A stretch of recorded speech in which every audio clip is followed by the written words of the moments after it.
Good morning students. आज हम developmental biology के के neuro endocrine regulation of female reproductive part का ओवेरियन साइकिल में मेंस्ट्रुअल साइकिल के बारे में डिस्कस करेंगे। इस ओवेरियन साइकिल, जैसा कि हमने पिछली क्लास में ओवेरियन साइकिल का के अंदर मैमल्स के अंदर नॉन प्राइमेट्स में एस्ट्रस साइकिल का को डिस्कस किया था। अभी हम मैमल्स के अंदर ही प्राइमेट्स के अंदर होने वाली मेंस्ट्रुअल साइकिल, जो ओवेरियन साइकिल का एक पार्ट है, मेंस्ट्रुअल साइकिल को डिस्कस करेंगे। जो कि जो हम डिस्कस करेंगे वो ह्यूमन मेंस्ट्रुअल साइकिल का डिस्क्रिप्शन होगा। सबसे पहले हमें ये जान लेना चाहिए, क्योंकि हम हार्मोनल रेगुलेशन की बात कर रहे हैं इसके अंदर, तो मेंस्ट्रुअल साइकिल को एक कॉम्प्लेक्स इंटरेक्शन है जो कि luteinizing hormone, follicle stimulating hormone, female sex hormone जो कि एस्ट्रोजन एंड प्रोजेस्टेरोन, उनका एक इंटरेक्शन है, कॉम्प्लेक्स इंटरेक्शन है, जो कभी कम कभी ज्यादा ओवेरियन साइकिल के डिफरेंट फेसेस में ये कभी ज्यादा कभी कम होते हैं। एस्ट्रोजन और प्रोजेस्टेरोन यूट्रस और ब्रेस्ट की को प्रिपेयर करते हैं at the time of possible fertilization. Fertilization के दौरान जो एस्ट्रोजन और प्रोजेस्टेरोन का लेवल जो है वो बढ़ जाता है। मेंस्ट्रुअल साइकिल को अगर हम स्टडी कर रहे हैं तो उसके 3 फेसेस हैं। इन फेसेस के अंदर हम स्टडी करेंगे। पहला फॉलिकुलर फेज, जो कि एग के रिलीज होने से पहले की स्टेज है, जिसमें फॉलिकल्स बनते हैं। इस फॉलिकल्स के अंदर एग जब रिलीज होता है तो सेकेंड स्टेज आती है ओव्यूलेटरी स्टेज, जिसे एग रिलीज स्टेज भी बोलते हैं। तीसरा स्टेज है ल्यूटियल स्टेज, जो कि आफ्टर ओव्यूलेशन, ओव्यूलेशन से एग रिलीज होने के बाद जो rest of part of egg release का बचता है, that is called as luteal stage. जैसे कि डायग्राम में दिखाई दे रहा है कि मेंस्ट्रुअल साइकिल 1 to 28 डेज की होती है। 28 डेज जो है मेंस्ट्रुअल साइकिल के होते हैं। इसके अंदर 2 फेजेस होते हैं, फॉलिकुलर फेज और ल्यूटियल फेज। फॉलिकुलर फेज, इसके अंदर अगर इस ओवेरियन की बात करें हम, तो ये this ovulatory phase, follicular phase के बीच में ये जो पार्ट दिखाई रखा है जहाँ पे ओवम रिलीज हो रहा है, that is ovulation stage. Then इसीलिए इसको हम 3 भागों में बांट दिया, फॉलिकुलर फेज, ओव्यूलेशन स्टेज या ओव्यूलेटरी फेज, और तीसरा ल्यूटियल फेज। इसके अंदर अगर हम प्रिपरेशन की बात करें, इसके अंदर यूट्रस का प्रिपरेशन अगर हम बात करते हैं, तो this menses period is in the period of in the follicular phase. Follicular phase को भी हमने 2 भागों में बांट दिया है, एक है menses and this is proliferating phase, और luteal phase is the secretory phase.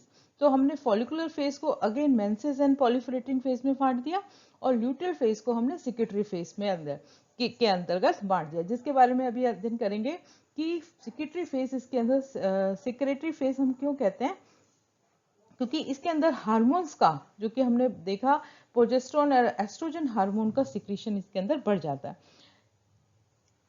Next हम, this is the first stage, menstrual stage, जो कि पहले फर्स्ट डे से स्टार्ट होती है, फॉलिकुलर फेज। इसके अंदर एस्ट्रोजन और प्रोजेस्टेरोन लो लेवल पे होते हैं। एस्ट्रोजन और प्रोजेस्टेरोन की लेवल जो है वो कम होती है, और टॉप लेयर पे इसके अंदर जो यूट्रस में जो एंडोमेट्रियम्स है वो ब्रेक डाउन होती है। तो shedding of endometrium and the bleeding occur. तो मेंस्ट्रुएशन साइकिल के अंदर जो ब्लीडिंग फेज होता है वो फर्स्ट डे का, that is the follicular phase, जो कि 1 to 7 डेज तक चलता रहता है। First day of menses and the 7 days तक ये चलता है। This is called as the follicular phase. इसके अंदर फॉलिकुलर स्टिमुलेटिंग हार्मोन का लेवल जो है वो थोड़ा सा बढ़ता है, और उसके बाद इसका लेवल थोड़ा ओव्यूलेशन से पहले इसका लेवल जो है वो कम हो जाता है। क्यों कम हो जाता है? क्योंकि इसके अंदर एक फॉलिकुलर स्टिमुलेटिंग हार्मोन जो है वो क्या करता है, एक फॉलिकल को ही डेवलप करता है। यहाँ पे ओव्यूलेशन के दौरान ये एक जो है फॉलिकल को डेवलप कर रहा है, जिससे ओवम रिलीज हो रहा है।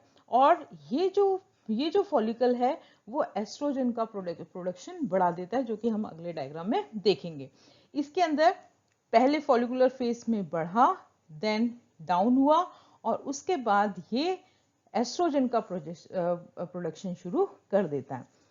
इसके बाद आते हैं हम इसके अंदर, अगर इसको दूसरी तरीके से अगर हम देखें, this is the ovarian cycle, और इसमें follicular phase, ovulatory phase, luteal phase, और these are the structure of the follicles, follicle first, follicle second, follicle third, और इसके अंदर this is the ovulatory phase, जिससे ओवम रिलीज हो गया, और ये फॉलिकल बाद में जाके कॉर्पस ल्यूटियम में बदल जाता है, कॉर्पस ल्यूटियम से ये कॉर्बल एल्बिकन्स में बदल जाता है। इस तरह से हम इसमें स्टडी करते जाते हैं।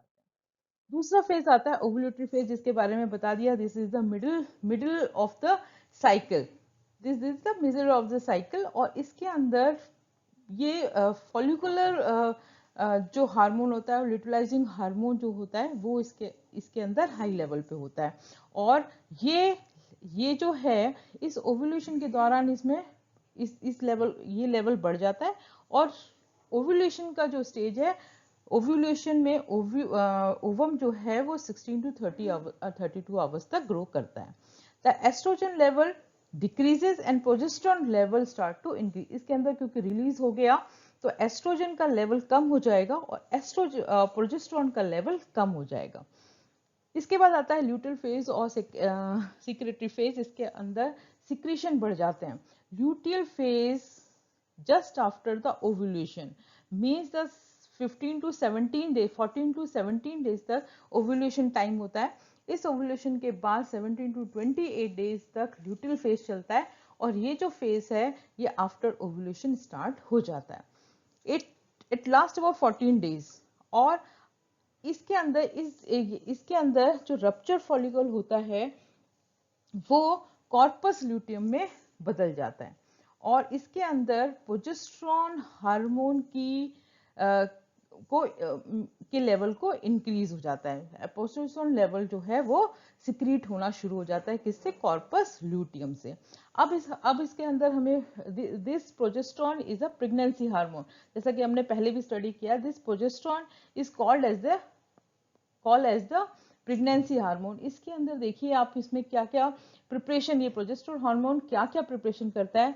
ये करता है यूट्रस को प्रिपेयर करता है टू ग्रो द एम्ब्रियो और इम्प्लांट द एम्ब्रियो।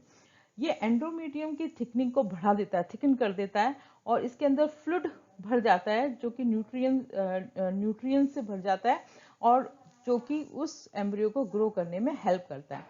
म्यूकस का सिक्रीशन सर्विक्स में बढ़ जाता है ताकि स्पर्म और अदर बैक्टीरिया जो है वो एंटर ना कर पाए। इस दौरान, इस ल्यूटियल फेज के दौरान जो बॉडी टेम्परेचर है वो स्लाइटली इंक्रीज करता है। इससे हम ये एक तरह से इंडिकेशन है ओव्यूलेशन का। जब हीट पीरियड, जिस तरह से एस्ट्रस के अंदर हीट पीरियड होता है, उसी प्रकार से इसके अंदर हीट या टेम्परेचर जो है वो बॉडी का बढ़ जाता है। इसके अंदर देखेंगे ल्यूटियल फेज के अंदर हार्मोन की बात करते हैं तो एस्ट्रोजन लेवल इज हाई, और estrogen also stimulate the endometrium to thicken. इसके अंदर लेवल हाई होता है लेकिन एकदम से बाद में गिर जाता है। अब आते हैं इसके अंदर एस्ट्रोजन और प्रोजेस्टेरोन हार्मोन क्या करते हैं और किस तरह से ये इस साइकिल के अंदर हेल्प करते हैं। देखिए, इसके अंदर सबसे पहले एस्ट्रोजन और प्रोजेस्टेरोन जो हैं वो मिल्क डक्ट और ब्रेस्ट को वाइडन कर देते हैं, the preparation of the breast. Then अगर एग फर्टिलाइज नहीं होता तो कॉर्पस ल्यूटियम डिजेनरेट हो जाता है। After 14 days level of the estrogen और प्रोजेस्टेरोन डिक्रीज हो जाता है और एक नई मेंस्ट्रुअल साइकिल स्टार्ट हो जाती है। लेकिन अगर ओव्यूलेशन के दौरान फर्टिलाइजेशन हो जाता है, एम्ब्रियो इम्प्लांट हो जाता है, तो जो सेल हैं उसके फॉलिकुलर के अराउंड में जो सेल्स होती हैं वो एक हार्मोन को रिलीज करती हैं जो कहलाता है ह्यूमन कोरियोनिक गोनाडोट्रोफिन। ये हार्मोन जो है वो कॉर्पस ल्यूटियम को मेंटेन रखता है, जिससे प्रोजेस्टेरोन जो कि हम प्रेगनेंसी हार्मोन कहते हैं, इसको मेंटेन रखता है, इसका प्रोडक्शन को मेंटेन रखता है, जिससे जब तक कि फीटस अपने हार्मोन रिलीज करना शुरू ना कर दे। तो this is the pregnancy hormone. The presence of pregnancy is because of the presence of human coronary gonadotropin। इसकी प्रेजेंस से ही हम प्रेगनेंसी का पता लगाते हैं। इसमें भी वही चीज दिखाई दे रही है ओवेरियन साइकिल की। This is the preparation of the endometrium. Endometrium layer की प्रेजेंस किस प्रकार से दिखाई दे रही है, जैसे कि फर्स्ट टू 7 डेज में यहाँ पे shedding of endometrium. This is the called as menses. After this proliferating stage, the preparation start. Follicular stimulating hormone थोड़ा सा बढ़ जाता है, तो और एस्ट्रोजन का लेवल बढ़ जाता है, तो इसके अंदर ये proliferation phase of endometrium की स्टार्ट हो जाती है, थिकनिंग ऑफ द एंडोमेट्रियम। यहाँ पे ओव्यूलेशन होता है। अगर प्रेजेंस बढ़ जाती है, अगर फर्टिलाइजेशन हो जाता है तो एंडोमेट्रियम थिकन हो जाती है। अगर इम्प्लांटेशन नहीं होता तो ये वापस इसमें शेडिंग ऑफ होने लगती है। This is the start of menses again. This is the complete ovarian cycle. This is called as menses. यहाँ हम देखते हैं ओव्यूलेशन के लेवल के, अगर हम बात करते हैं हार्मोन्स की, तो इसके अंदर देखो ओव्यूलेशन के दौरान एफएचआर और एलएच की स्थिति बताइए। एलएच जो है वो अपनी पीक पर है, लेकिन एफएसएच इसके अंदर कम हो जाता है। यहाँ पे देखें sex hormones of females, the estrogen and progesterone. तो एस्ट्रोजन का लेवल बढ़ता है ओव्यूलेशन के दौरान, बट ये डिक्रीज हो जाता है। और कौन सा हार्मोन बढ़ जाता है? ये प्रोजेस्टेरोन हार्मोन का लेवल बढ़ जाता है अगर इम्प्लांटेशन होता है। इसके बाद आते हैं हम, ये ओवरऑल लाइन डायग्राम है हार्मोनल रेगुलेशन का, जो कि अभी हमने पढ़ा, केवल उसी का ही एक तरह से ये लाइन डायग्राम या फ्लो चार्ट है, जिसके अंदर किस पेप्सिन्स जो है एक हार्मोन होता है जो हाइपोथैलेमस में प्रेजेंट होता है, जिसके अंदर नेगेटिव फीडबैक या पॉजिटिव फीडबैक देते हैं, जिसके अंदर गोनेडोट्रोफिन हार्मोन निकलता है। हम इसको पढ़ चुके हैं कि gonadotrophin hormone FSH and LH release करते हैं, ये एंटीरियर पिट्यूटरी से निकलते हैं। इसके अंदर एफएसएच और एलएच के फंक्शन हम पढ़ चुके हैं। इसके बाद ये एस्ट्रोडॉल या जो है वो पॉलिफरेशन करता है एंडोमेट्रियम में यूट्रस का। ओवरीज में ये क्या काम करते हैं? ओव्यूलेशन के दौरान एलएच का डोमिनेंट हो जाता है, जो कि मियोसिस फर्स्ट के अंदर आता है, और 30 आवर्स के बाद ये रिलीज हो जाता है सेकेंडरी oocytes, या ये कह सकते हैं कि ओवम। ये अगर ये बदल जाता है कॉर्पस ल्यूटियम में, और अगर ये फर्टिलाइज नहीं होता तो ये कॉर्पस ल्यूटियम शेड आउट हो जाता है और एंडोमेट्रियम स्लाउट ऑफ हो जाती है।